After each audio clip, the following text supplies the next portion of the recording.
मसीह यीशु में आप सबको जय मसीह की। प्रभु ने एक और समय हम सबको दिया कि हम सब प्रभु यीशु मसीह की उपस्थिति में आ सकें। और सच में ये अद्भुत बात है मेरे प्रियो, क्योंकि पिछला पूरा महीना जो था वो लॉकडाउन में गुजरा और अभी भी हम लोग घरों में हैं। और प्रभु का धन्यवाद है कि उसने अपने आनंद में हम सबको रखा। हालेलुया। और क्यों ना आज की आराधना हम शुरू करेंगे हालेलुया, प्रार्थना के साथ। हालेलुया। प्रभु यीशु मसीह, हम आपको धन्यवाद देते हैं सच में आपके महान प्रेम, आपकी दया के लिए। इस प्रभु जी महीने के पहले रविवार के लिए हम आपको धन्यवाद देते हैं जो आप में हमें मिला है। और प्यारे प्रभु यीशु मसीह, आज का जो प्रभु जी जो दिन है वो आपने हमारे लिए बनाया ताकि हम इसमें आनंदित रहें।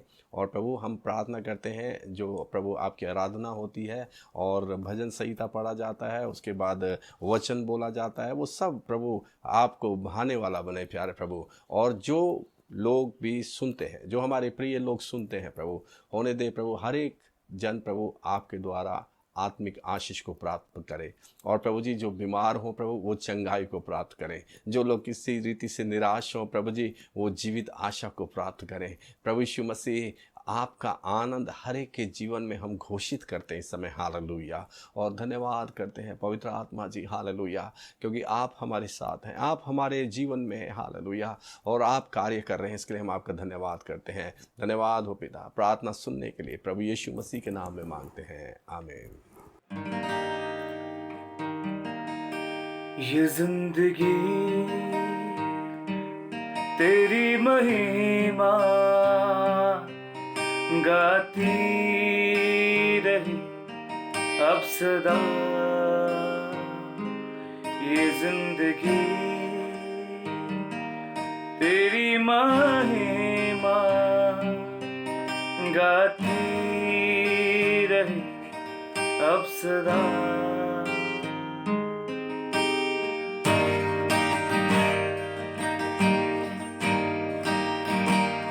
ये जिंदगी तेरी महिमा गाती रही अब सदा। ये जिंदगी तेरी महिमा गाती रही अब सदा। जब तक जीऊं करता रहूं तेरी महिमा है खुदा। मैं जब तक जीऊं करता रहूं तेरी महिमा है खुदा। जिंदगी तेरी महिमा गाती रही अब सदा।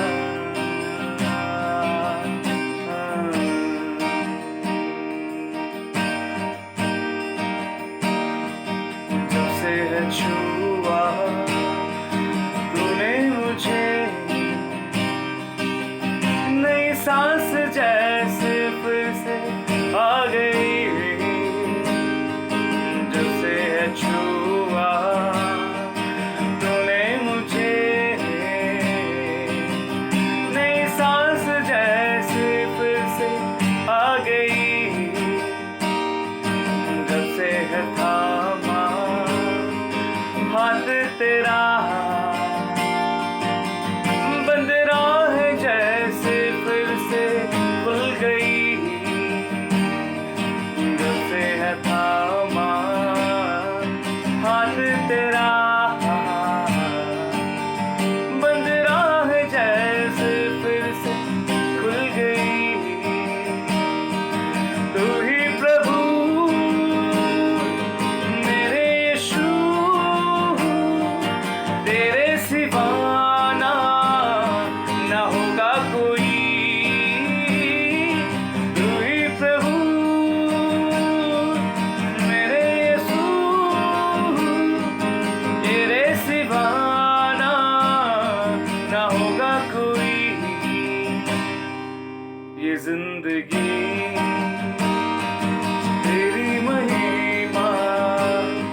अभी हम भजन संहिता पढ़ेंगे और भजन संहिता के बारे में भाई राजू से हम सुनेंगे। सबको जय मसीह की। और आज हम पढ़ेंगे भजन संहिता 36 जो दाऊद द्वारा लिखा गया है। और इसमें हम दो पहलुओं को देखेंगे। पहला है मनुष्य की दुष्टता 1 वचन से 4 तक, और उसके बाद 5 वचन से 10 तक हम पढ़ेंगे परमेश्वर की करुणा।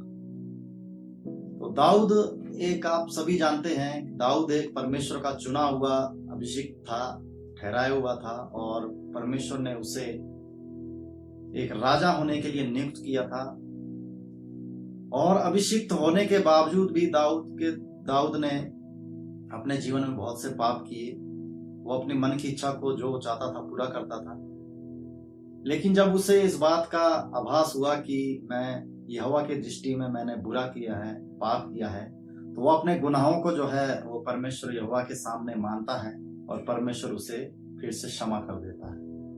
तो वो इन बातों को जो है हमारे लिए लिखता है, और जो आज हम मनन कर रहे हैं, जब परमेश्वर ने उसे क्षमा किया तो उसके जीवन में बहुत ही बड़ा एक बदलाव आया, और वो जो है धार्मिकता भरा जीवन जीना शुरू कर देता है।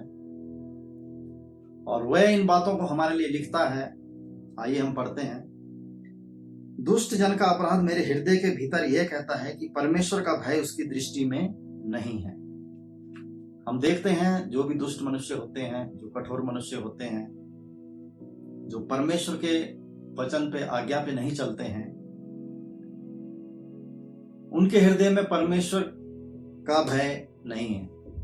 वो अपनी इच्छा से चलते हैं और वह अपने अधर्म के प्रकट होने और घृणित ठहरने के लिए अपने मन में चिकनी चुपड़ी बातें विचारते हैं। वो अपने मन में व्यर्थ की कल्पनाएं करते रहते हैं, और जो बातें परमेश्वर के विरुद्ध हैं उन बातों को हमेशा करते रहते हैं। उन्हें भय नहीं है कि हम जो कर रहे हैं वो गलत है। लेकिन दाऊद जब इन बातों को देखता है, जब वो दुष्ट मनुष्य को देखता है, तो इन बातों से वो बड़ा खेदित होता है, और वो इन बातों को हमारे लिए लिखता है।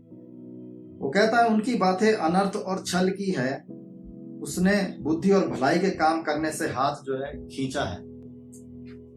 अनर्थ और छल की वो बातें करते रहते हैं, बुद्धि और भलाई के काम करने के लिए वो तैयार नहीं होते हैं। वो अपने में आनंदित होते हैं, और जो उन्हें अच्छा लगता है वो वही करते रहते हैं। भलाई, जैसे इसमें लिखा है, भलाई के काम करने से उन्होंने अपना हाथ जो है खींच लिया है। वो किसी के लिए धार्मिकता का काम नहीं करते हैं, किसी की मदद करने के लिए तैयार नहीं होते हैं, और किसी को भी कोई ऐसी जरूरत हो तो उस पर वो ज्यादा ध्यान नहीं देते हैं। वो सिर्फ अपने जीवन में, व्यर्थ के जीवन में जो है वो उन समयों को वो गुजारते रहते हैं। वो कहता है वह अपने बिछौनों पर पड़े पड़े अनर्थ की कल्पना करता है, वह अपने कुमार्ग पर दृढ़ता से बना रहता है, बुराई से वह हाथ नहीं खींचता। वो कहते हैं कि वो अपने बिछौने पर पड़े पड़े जो है अनर्थ की कल्पनाएं करते रहते हैं। वो सिर्फ अपनी फायदे की, अपनी जरूरत की चीजों पे ध्यान देते हैं, और कुमार्ग पर क्या है, दृढ़ता से बने रहते हैं, और बुराई से जो है अपना हाथ नहीं खींचते हैं।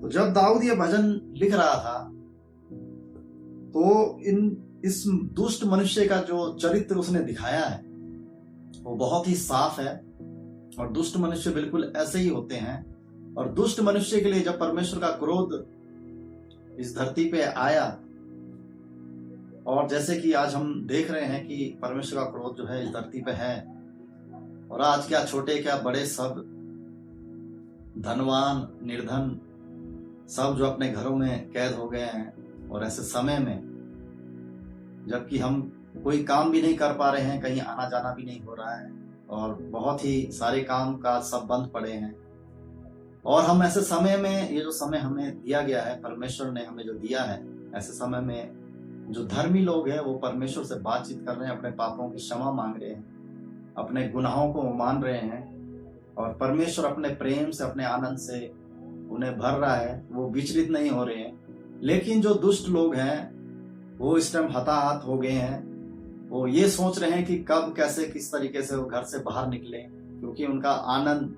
खो गया है और वो संसार में तड़प रहे हैं बाहर जाने के लिए। लेकिन हम लोग इन बातों से विचलित नहीं हुए हैं, क्योंकि हम परमेश्वर की आज्ञा मानने वाले लोग हैं और उसके वचन पर चलने वाले लोग हैं। उसके भय में जीने वाले लोग हैं। अगर हम देखें, यशायाह इसके बारे में बहुत ही अच्छी बात लिखता है। जब परमेश्वर ने उससे बातचीत करी तो वो कहता है, आइए हम निकालते हैं यशायाह की पुस्तक 1 अध्याय 15 वचन। जब तुम मेरी ओर हाथ फैलाओ, ये दुष्ट मनुष्य के लिए कहता है, तब मैं तुमसे मुख फेर लूंगा। तुम कितनी भी प्रार्थना क्यों ना करो तो भी मैं तुम्हारी ना सुनूंगा, क्योंकि तुम्हारे हाथ जो है खून से भरे हैं। क्योंकि जब तक हम अपने पापों को मान नहीं लेते हैं, जब तक हम अपने गुनाहों को मान नहीं लेते हैं, तब तक हम धर्मी नहीं ठहरते, हमारे पापों की क्षमा नहीं। क्योंकि जब तक हम अपने मुंह से अंगीकार नहीं करेंगे, तब तक हमारे पापों की क्षमा नहीं है। लेकिन दुष्ट मनुष्य ऐसा कभी नहीं करता है। वो सोचता कि अगर मैं झुकूंगा या मैं अपने पापों को मान लूंगा तो मैं शायद छोटा व्यक्ति हो जाऊंगा या मैं अपनी नजरों में गिर जाऊंगा। लेकिन परमेश्वर ने ऐसा नहीं बोला। वो कहता है, तुम अपने पापों को मान लो, मैं तुम्हारा उद्धार करूंगा। हालेलुया। वो कहते हैं कि अपने को धोकर पवित्र करो। परमेश्वर कहता है, अपने को धोकर पवित्र करो, मेरी आंखों के सामने से अपने बुरे कामों को दूर करो। भविष्य में बुराई करना क्या है, छोड़ दो। अगर हम ऐसा करते हैं तो उसका अनुग्रह हम पे होगा और हम उसके भय में जिएंगे, उसके आनंद में जिएंगे, उसके प्रेम में जिएंगे। और वो कहता है कि भलाई करना सीखो।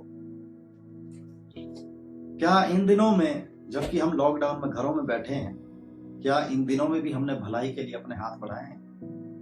इन बातों को परमेश्वर देख रहा है। वो एक एक बात को जानता है।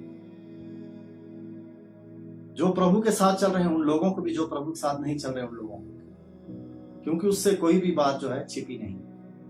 वो हर एक बात को जानता है। वो कहता है, यत्न से न्याय करो। यत्न से क्या करो? न्याय करो। उपद्रवों को सुधारो, अन्याय अनाथ का न्याय चुकाओ, विधवा का मुकदमा लड़ो। तो हमें जो है इन भलाइयों के काम करने के लिए सदा सर्वदा तैयार रहना है, क्योंकि ये आज्ञा परमेश्वर की ओर से है। और जब हम ऐसा करते हैं तब वो कहता है, यहोवा कहता है, आओ हम आपस में वाद विवाद करें। वो कहता है कि मैं तुम्हारे साथ और तुम मेरे साथ क्या है, बातचीत करो। तुम्हारे पाप चाहे लाल रंग के हो तो भी वो हिम के समान उजले हो जाएंगे। वो कहता है, तुम्हारे पाप कितने भी बड़े हो, कितने भी भयानक हो, मैं उन्हें धो दूंगा। और चाहे अर्गवानी रंग के हो तो भी वह ऊन के समान क्या है, श्वेत किए जाएंगे। ये परमेश्वर का वादा है, ये उसका वचन है और ये बात सच है।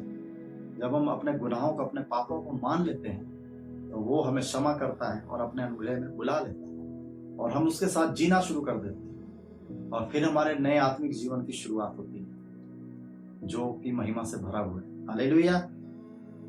यदि तुम उसकी आज्ञाकारी होकर मेरी मानो तो इस देश के उत्तम उत्तम पदार्थ खाओगे, और यदि तुम ना मानो और बलवा करो तो तलवार से मारे जाओगे। यहोवा का यही वचन है। वो कहता है, तुम यदि उत्तम उत्तम पदार्थों को खाओगे, तुम इस देश के क्या है, उत्तम उत्तम पदार्थों को खाओगे, और यदि तुम ना मानो और बलवा करो तो क्या है, तलवार से मारे डाले जाएंगे। तलवार किसी तरह, किसी भी रूप में आ सकती है। हमारी आर्थिक स्थिति में हम कहीं भी गलत रास्ते में जा सकते हैं, कहीं भी हम घात किए जा सकते हैं, लेकिन जब उसका अनुग्रह हमारे साथ होगा तो हम जो उसके प्रेम में, उसके आनंद में, और वो खुद हमारी जो है रक्षा करेगा। हालेलुया। तो आइए हम देखते हैं परमेश्वर की करुणा। दाऊद क्या कहता है इसके बारे में? वो कहता है, हे यहोवा, तेरी करुणा स्वर्ग में है, तेरी करुणा स्वर्ग में है, तेरी सच्चाई आकाश मंडल तक पहुंची है। तेरी धार्मिकता ऊंचे पर्वतों के समान है, तेरे नियम अथाह सागर ठहरे हैं। हे यहोवा, तू मनुष्य और पशु दोनों की रक्षा करता है। क्योंकि मनुष्य और पशु दोनों ही परमेश्वर की रचना है, और वो कहता है कि दोनों, दाऊद कहता है कि तू दोनों की रक्षा करता है। हे परमेश्वर, तेरी करुणा कैसी अनमोल है। मनुष्य तेरे पंखों के तले शरण लेते हैं। वो कहता है, परमेश्वर तेरी करुणा कैसी अनमोल है, मनुष्य तेरे पंखों के तले शरण लेते हैं। क्योंकि वो कहता है, अगर हम भजन संहिता 37 का 23 और 24 पढ़ें, इसमें लिखा है, मनुष्य की गति यहोवा की ओर से दृढ़ होती है और उसके चलन से वह प्रसन्न रहता है। धर्मी लोगों को परमेश्वर देखता है और वो जानता है कि कौन परमेश्वर मेरे साथ जी रहा है और कौन मेरे साथ नहीं जी रहा है। वो एक एक बातों को जानता है और आगे करता है, चाहे वे गिरे तो भी पड़ा ना रहेगा, क्योंकि यहोवा उसका हाथ जो है थामे रहता है। धर्मी के लिए लिखा गया है कि बहुत सी विपत्तियां उस पर आएगी, बहुत से दुख भी आएंगे, बहुत से सताव भी आएंगे, लेकिन यहोवा उसे उठा के फिर से खड़ा करेगा। हालेलुया। 8 वचन हम पढ़ते हैं, वह तेरे भवन के चिकने भोजन से तृप्त होंगे और तू अपनी सुख की नदी में से उन्हें पिलाएगा। ये चिकने भवन कौन? चिकने भोजन के बारे में लिखा गया है। चिकने भोजन, जब हम आराधनालय में जाते हैं या हम घरों में होते हैं, जब हम उसकी संगति में बैठते हैं, वो हमें अपने वचनों के द्वारा हमारी आत्मिक खुराक को जो है वो पूरा करता है और अपने जीवन के सोते में से वो हमें जल पिलाता है। वो अपनी पवित्र आत्मा की अगुवाई में हमें उन वचनों पे चलने के लिए तैयार करता है। ये हमारा आत्मिक भोजन है, ये हमारी आत्मिक खुराक है जो उसके साथ जो हमें बने रहने देती है। क्योंकि जीवन का सोता तेरे ही पास है, तेरे प्रकाश के द्वारा हम प्रकाश पाएंगे। क्योंकि जीवन का सोता परमेश्वर के पास ही है और हम तेरे प्रकाश के द्वारा हम प्रकाश पाएंगे। अपने जानने वालों पर करुणा करता रहे और अपने धार्मिकता के काम सीधे मन वालों में करता रहे। वो कहता है कि अपने जानने वालों पर, जो परमेश्वर को जानते हैं, उन पर करुणा करता रहता है और अपने जो धार्मिकता के काम करने और सीधे काम करने वाले हैं, उन पे वो अपना अनुग्रह करता है। एक वचन आखिर में हम और निकालेंगे, भजन संहिता 23 उसका 6 वचन। वो कहता है, निश्चय भलाई और करुणा जीवन भर मेरे साथ बनी रहेगी और मैं यहोवा के धाम में सर्वदा वास करूंगा। हालेलुया। दाऊद इस बात को कहता है, निश्चय भलाई और करुणा मेरे साथ जीवन भर बनी रहेगी और मैं सर्वदा उसके धाम में जो है वास करूंगा। लेकिन कौन? जो परमेश्वर के अनुग्रह में, जो अपने पापों को मानकर जीता है और जो उसकी भलाइयों को अपने जीवन में देखता है, वो उसके निवास स्थान में प्रवेश करेगा। वो मनुष्य जो दूसरों की भलाई के लिए सदा तैयार रहता है, वो मनुष्य जो अपनी बढ़ोतरी में अपने दिखाने की कोशिश नहीं करता, बल्कि उन निर्धनों और लाचारों को भी मदद करता है, जो इस योग्य भी नहीं कि वो एक समय की रोटी भी खा सके। अगर हमारे हाथ ऐसे धार्मिकता के काम के लिए उठेंगे तो परमेश्वर कहता है, वो मेरे निवास धाम में, मेरे यहोवा के धाम में क्या है? सर्वदा वास है। उसका अनुग्रह हम पे बना रहे। हालेलुया। तो इन वचनों के द्वारा आप सभी को आशीष मिले। आमीन। प्रभु यीशु का धन्यवाद है। प्रभु ने एक और समय दिया आप लोगों के सामने आने के लिए और आप लोगों से वचन के द्वारा बातचीत करने के लिए। जैसे अभी भजन संहिता हमने सुना 36 भजन संहिता, जिसमें दुष्टता और करुणा के बारे में हमने सुना है। क्यों ना और इसकी गहराई में हम कुछ बातों को नए नियम से भी सीखेंगे, क्योंकि बाइबल में लिखा है कि जो मनुष्य का जो मन है ना, इसमें क्या क्या है, थोड़ा सा हम निकालेंगे। मरकुस का सुसमाचार उसका 7 अध्याय और उसका 20 वचन को हम पढ़ेंगे। फिर उसने कहा, जो मनुष्य में से निकलता है वही मनुष्य को अशुद्ध करता है, क्योंकि भीतर से अर्थात मनुष्य के मन से बुरे बुरे विचार, व्यभिचार, चोरी, हत्या, प्रस्तिगमन, लोभ, दुष्टता, छल, लूचपन, कुदृष्टि, निंदा, अभिमान और मूर्खता निकलती है। हाँ, और ये सब चीजें, ये सब बुरी बातें भीतर ही से निकलती हैं और मनुष्य को अशुद्ध करती हैं। हाँ, ये सब बातें मनुष्य के मन से निकलती हैं और मनुष्य को अशुद्ध करती हैं। दुष्टता भी मन से निकलती है। मेरे प्रियो, पिछले दिनों में मैं इस बात को सोच रहा था कि जब हम अकेले होते हैं तब हमारे मन में क्या चलता है।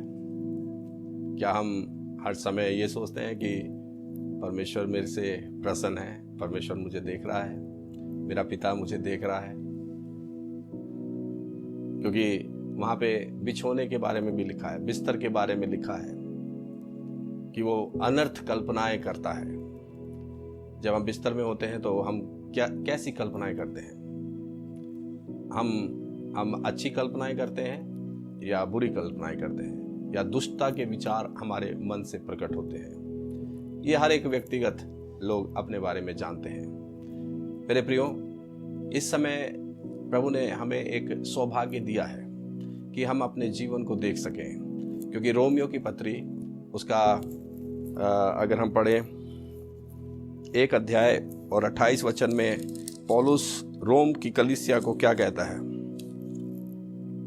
जब उन्होंने परमेश्वर को पहचानना ना चाहा तो परमेश्वर ने भी उन्हें उनके निकम्मे मन पर छोड़ दिया कि वे अनुचित काम करें।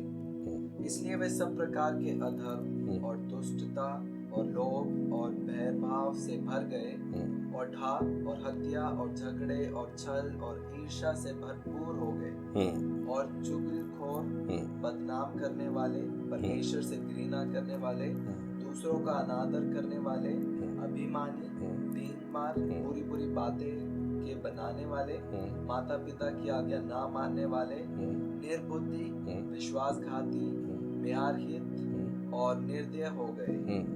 वे तो परमेश्वर की यह विधि जानते हैं कि ऐसे ऐसे काम करने वाले मृत्यु के दंड के योग्य हैं। तो भी ना केवल आप ही ऐसे काम करते हैं, वरन करने वालों से प्रसन्न भी होते हैं। हाँ, यहाँ पे जो पौलुस जो है वो शरीर की बातों के बारे में लिखता है। दुष्टता जो है वो शरीर के बुरे मन का एक स्वभाव है कि मनुष्य दुष्टता से भरा रहता है। जो मनुष्य का बुरा मन है उसके पास कभी भी, अब मान लो एक व्यक्ति है जो बहुत अच्छा जीवन गुजार रहा है और वो किसी और व्यक्ति को अपने से और अच्छा जीवन गुजारता हुआ देखता है, तो उसके मन में एक दुष्टता का एक विचार आता है ना? विचार क्या आता है? शायद उसने कुछ गलत किया होगा, तभी ये सब कुछ, उसको कुछ अच्छे के बारे में नहीं सोचेगा वो, बस उसके गलत के बारे में सोचेगा। मेरा जो ये जो दुष्ट के विचार हैं, यही दुष्टता हमें परमेश्वर से दूर ले जाती है।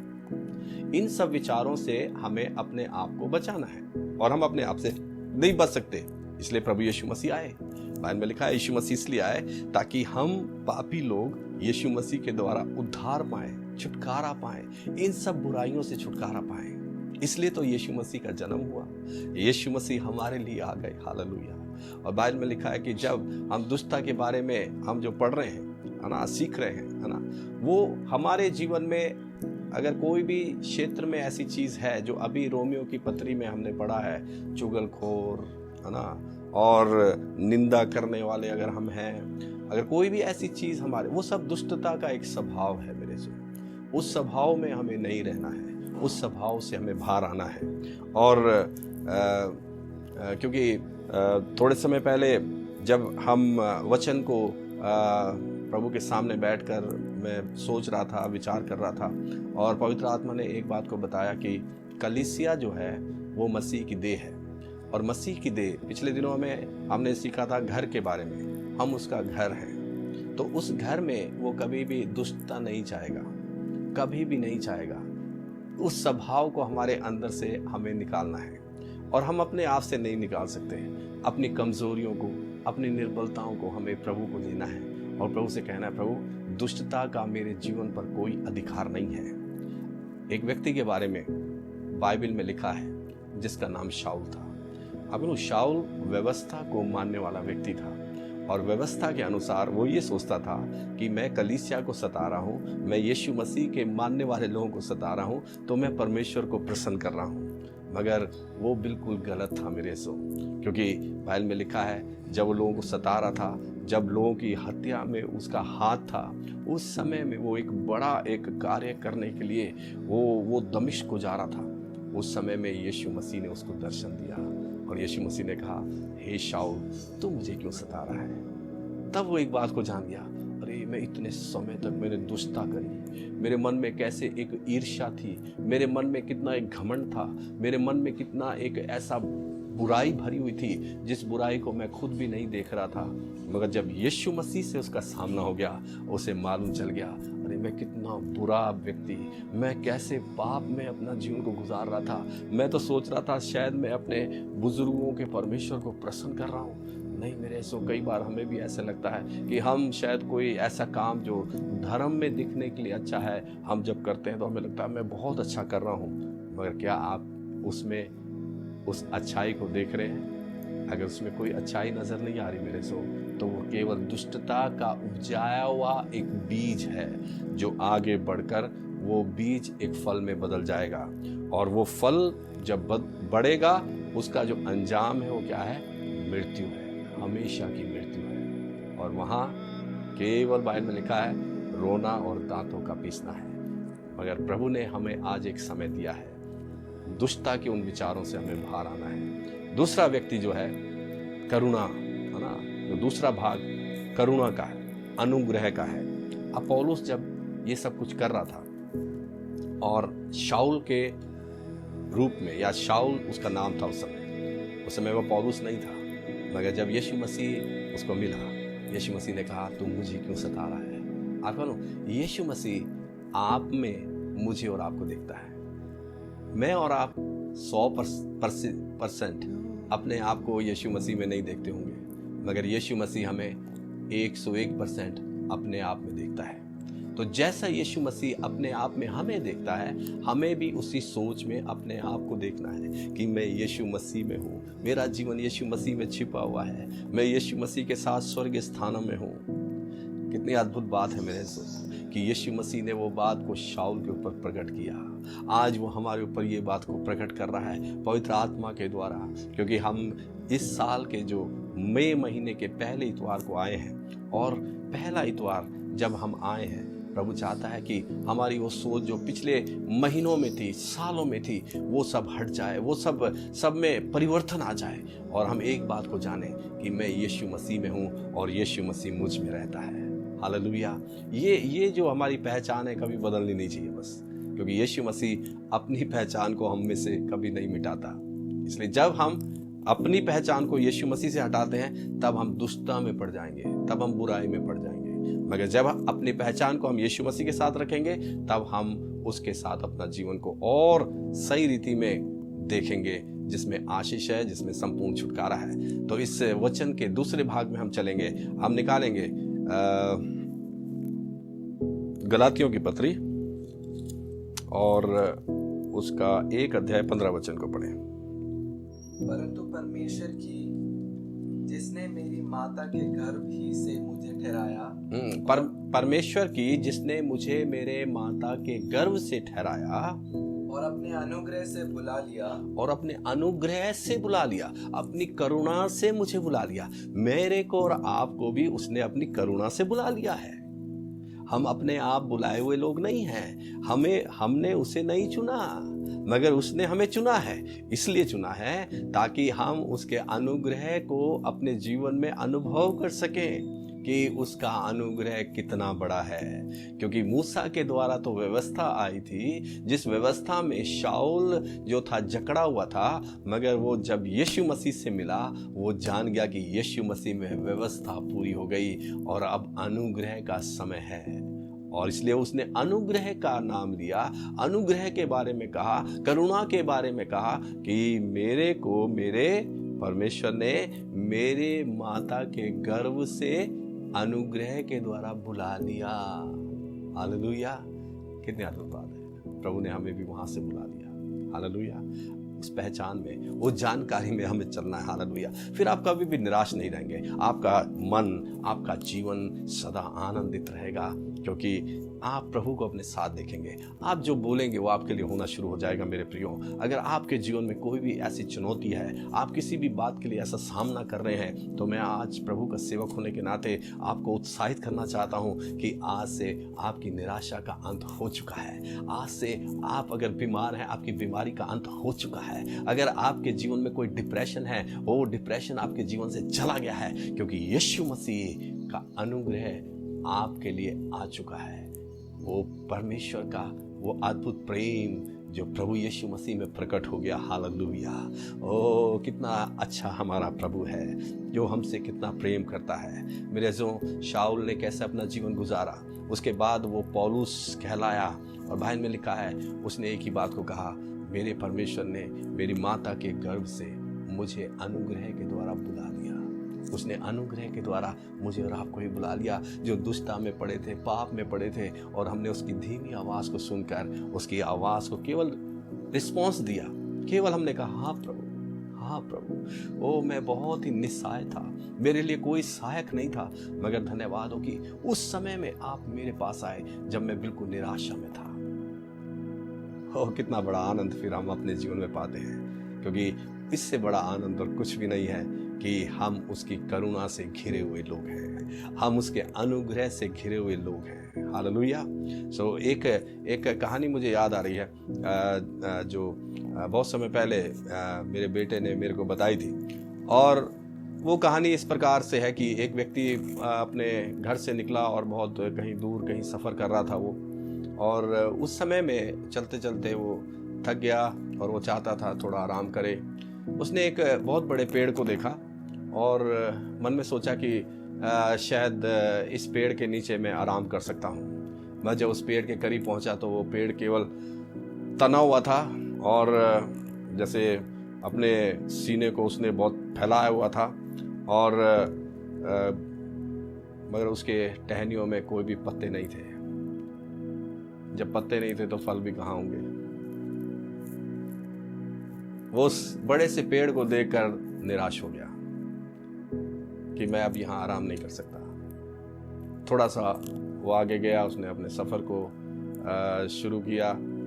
थोड़ी दूर जाकर उसको एक वृक्ष मिला जो झुका हुआ था। झुकने का कारण क्या था कि वो बहुत ही हरा भरा था और बहुत ही फल उसमें थे, और उसका मन बड़ा ठंडक उसको मिली, और उसने कहा कि प्रभु तेरा धन्यवाद, तूने मुझे अच्छा स्थान दे दिया आराम करने के लिए। और वो उस पेड़ के नीचे उसने अच्छा आराम किया, और उसके बाद वो अपनी मंजिल तक पहुंचा। मेरे प्रियो, जब वो वापस आ रहा था उससे पहले एक बहुत बड़ा तूफान आया, और तूफान जब आया तो वापसी में उसने देखा कि जिस पेड़ के अंदर फल और पत्ते थे वो पेड़ वहीं पर था, मगर जो पेड़ जिसमें पत्ते नहीं थे और जो केवल अकड़ के खड़ा हुआ था, या जिसने केवल जमीन को घेरा हुआ था, वो नीचे गिरा हुआ था। क्यों ऐसा गिरा हुआ था?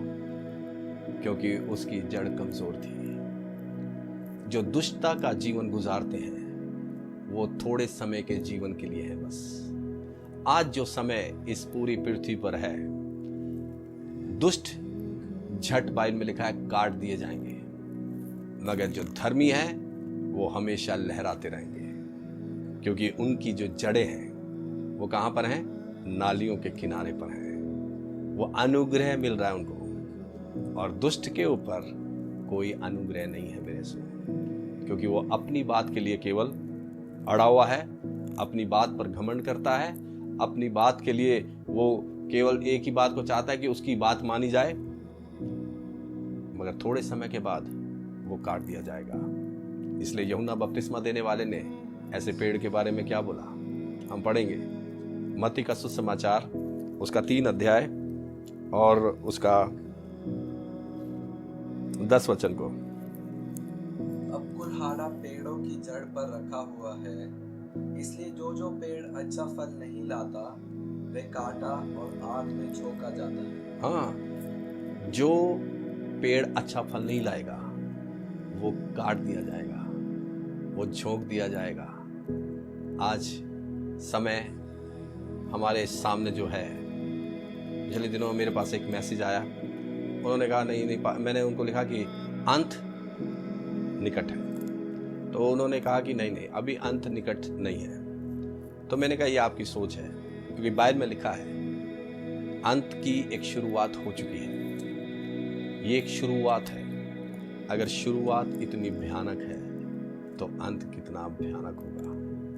मेरे प्रियो, प्रभु हमें समय देता है ताकि हम अपने आप को देखें, अपने अंदर झांकें, अपने अंतकरण में झांकें कि हमारा जीवन कैसा है, हम कैसे मसीह जीवन में आगे बढ़ रहे हैं, हम कैसे मसीह जीवन को गुजारते हैं, क्योंकि हमारा जीवन यीशु मसीह में छिपा हुआ है। हम उस हरे वृक्ष के समान बनना है जिसने अपने आप को झुका दिया। क्यों झुका दिया? क्योंकि उसमें फल लगे हैं, जो उसको किसी को कहने की जरूरत नहीं होगी कि आओ मेरे फल को खाओ, क्योंकि जो देखेगा वो एक ही चीज को पाएगा, अरे ये व्यक्ति दीन है, ये व्यक्ति नरम है, क्यों ना हम इसके पास चले, क्यों ना आज जो हमारे जीवन में संघर्ष है वो इसके पास जाने से या उस बातों को सुनने से या प्रार्थना के द्वारा जो है हमारी समस्या का हल हो सकता है।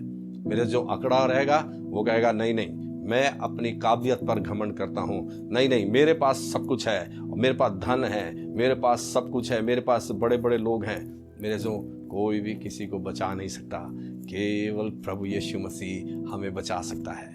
आज का जो वचन आप सुन रहे हैं ये आपके पाँव के लिए दीपक, आपके मार्ग के लिए उजियाला बन जाए। मेरे प्रियो, आज का वचन जो है आपके जीवन में से हर एक निराशा को दूर कर दे। हालेलुया। आज का जो वचन है, अगर आप बीमारी के बिस्तर में हैं वो चंगाई में बदल जाए। हालेलुया। क्योंकि यीशु मसीह का जो वचन है इसमें जीवन है। ये जो वचन आप सुन रहे हैं ये जीवन की बातें हैं, इनको आपने ग्रहण करना है, इनको अपने आप में इस बात को लेना है कि ये वचन मेरे लिए है। जब मैं ये वचन को मैं बोल रहा हूँ, ये वचन मेरे लिए है, ये वचन मेरे लिए है। जितना वचन ये मेरे लिए है इतना आपके लिए भी है, क्योंकि जब मैं इसके अनुसार चलूंगा, मैं इसके अनुसार जीना शुरू कर दूंगा और इसके अनुसार मैं जो भी फैसले लूंगा, आपको मालूम, उतना अधिक मैं अनुग्रह पर अनुग्रह पाऊंगा। क्योंकि पौलुस अपने समय में क्या बोलता है उस अनुग्रह के बारे में, करुणा के बारे में। दूसरा कुरिन्थियों हम निकालें, उसका 12 उसका 9 वचन को हम पढ़ेंगे। Hallelujah, thank you Jesus. हाथों को रमंडाला पर उसने मुझसे कहा, मेरा अनुग्रह तेरे लिए बहुत है। हाँ, देखो पौलुस जो था एक बीमारी से ग्रसित था, हमें मालूम नहीं उसको क्या बीमारी थी, मगर जब वो प्रार्थना करता था, वो बोलता था, तब उसको एक ही उत्तर मिलता था, मेरा अनुग्रह तेरे लिए बहुत है। प्रार्थना करता था। हम भी बहुत सी चीज़ों के लिए प्रार्थना करते हैं, प्रभु हमारे जीवन से ये दुख हट जाए, प्रभु ये समस्या हट जाए, मगर कई चीज़ें जब हमारे जीवन से नहीं जाती तब प्रभु का आत्मा हमसे यही बोलता है, मेरा अनुग्रह तेरे लिए काफ़ी है, मेरा अनुग्रह, मेरी करुणा तेरे लिए काफ़ी है। अब जब दाऊद जो था अपने समय में मंदिर को नहीं बना पाया, उसके मन में बहुत इच्छा थी। अब उसका मन जो था वो परमेश्वर देखता था। वो तंबू में कहता है, मेरे लिए अच्छा है तेरे घर के देवड़ी पर खड़ा होना। पर उस घर किस चीज़ का बना हुआ था? तंबू का। उस समय सुलेमान ने जो मंदिर बनाया था वो उस मंदिर में खड़ा होकर नहीं बोल रहा था कि मैं जीवन भर मैं चाहता हूँ कि मैं तेरे भवन में रहने पाऊँ, पर वो उस तंबू की लालसा करते हुए कहता है। मेरे जो यहाँ पर भी पौलुस जो है वो एक बात को लिखता है जो पवित्र आत्मा ने उसके मन में दिया कि मेरा अनुग्रह तेरे लिए काफ़ी है। हमारे जीवन में हमें यही कहना चाहिए, प्रभु आपने मुझे दुष्टता से बचा लिया और अपनी करुणा से मुझे घेर लिया है और आपका अनुग्रह मेरे लिए काफ़ी है। इस जीवन में जीने के लिए, चाहे हम लॉकडाउन में हैं, हम प्रभु से कहें, प्रभु आपका अनुग्रह मेरे लिए काफ़ी है, इस लॉकडाउन में आपका अनुग्रह मेरे लिए काफ़ी है। क्योंकि जब मैं आगे अगर हम पढ़ेंगे तो थोड़ा सा और भी इसको थोड़ा नीचे तक हम पढ़ें, क्या बता रहा है पौलुस?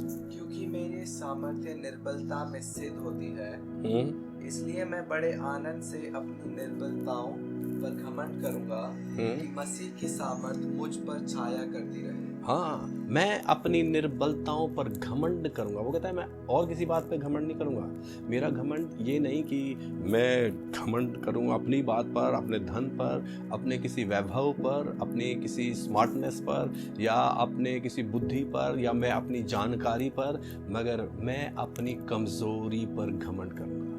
मैं अपनी कमजोरी पर घमंड करूंगा। मेरे प्रियो, हमारे जीवन में हम किस बात का घमंड करते हैं? हमारे पास जो कुछ है उसके लिए या अपनी कमजोरी?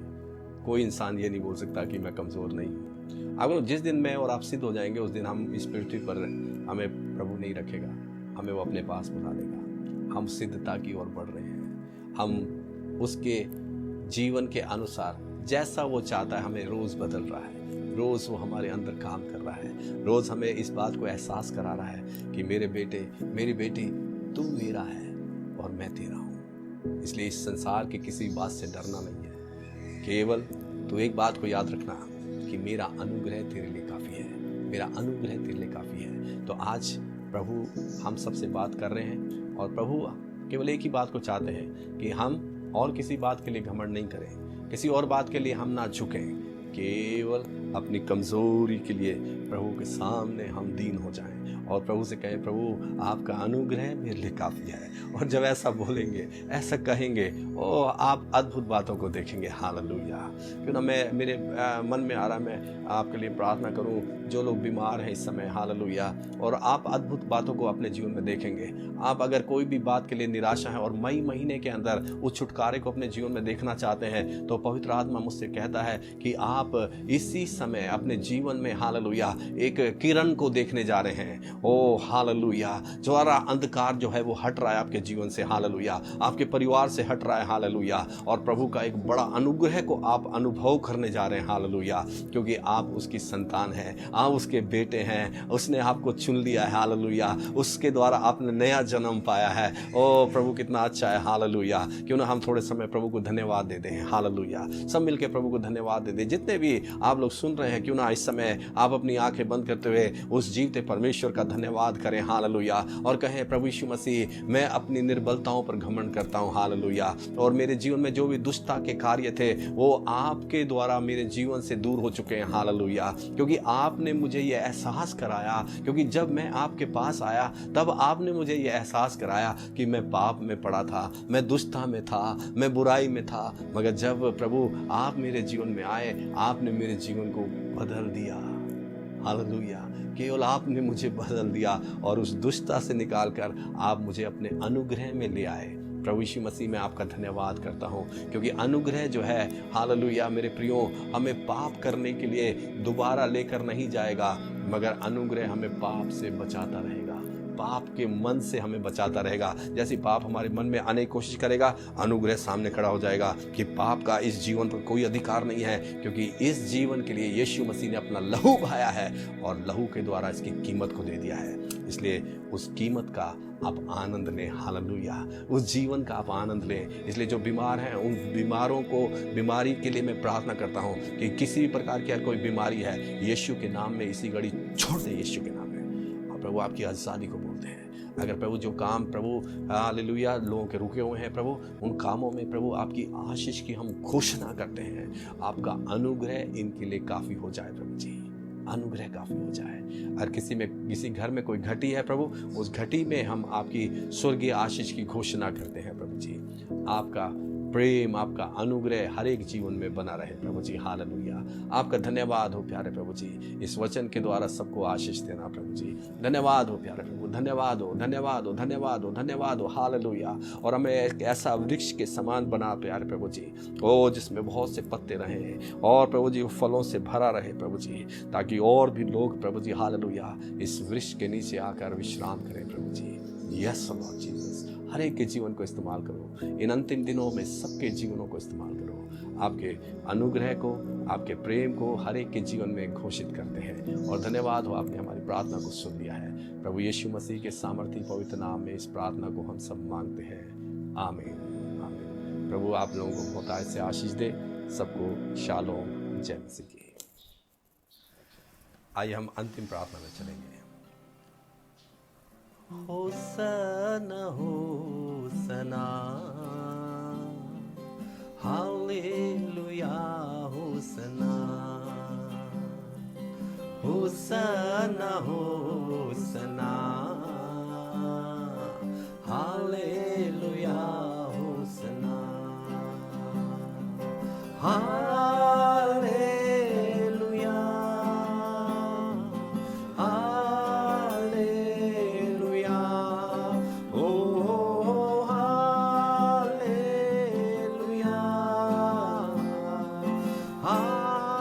हालेलुया,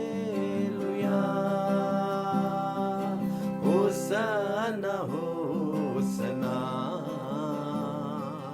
हालेलुया होसना, होसना होसना, हालेलुया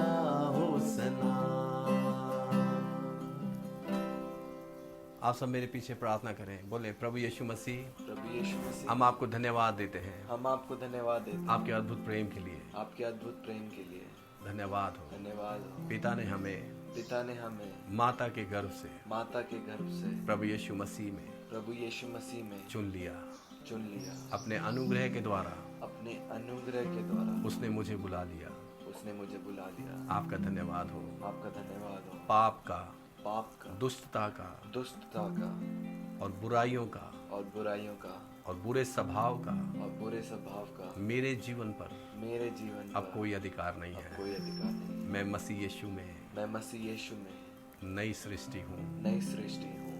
मैं अब प्रभु यीशु मसीह का हूँ। मैं अब प्रभु यीशु मसीह का हूँ। प्रभु यीशु मसीह मेरे हैं। प्रभु यीशु मसीह मेरे हैं। आपका धन्यवाद। आपका धन्यवाद। आपका अनुग्रह मेरे लिए आपका अनुग्रह मेरे लिए काफी है। काफी है। आपका धन्यवाद। आपका धन्यवाद। धन्यवाद, धन्यवाद हो प्रभु यीशु के नाम में। आमीन, आमीन। अब हमारे प्रिय प्रभु यीशु मसीह का अनुग्रह, पिता परमेश्वर का प्रेम, पवित्र आत्मा की सहभागिता हम सबके साथ प्रभु यीशु मसीह के आने तक बनी रहे। आमीन।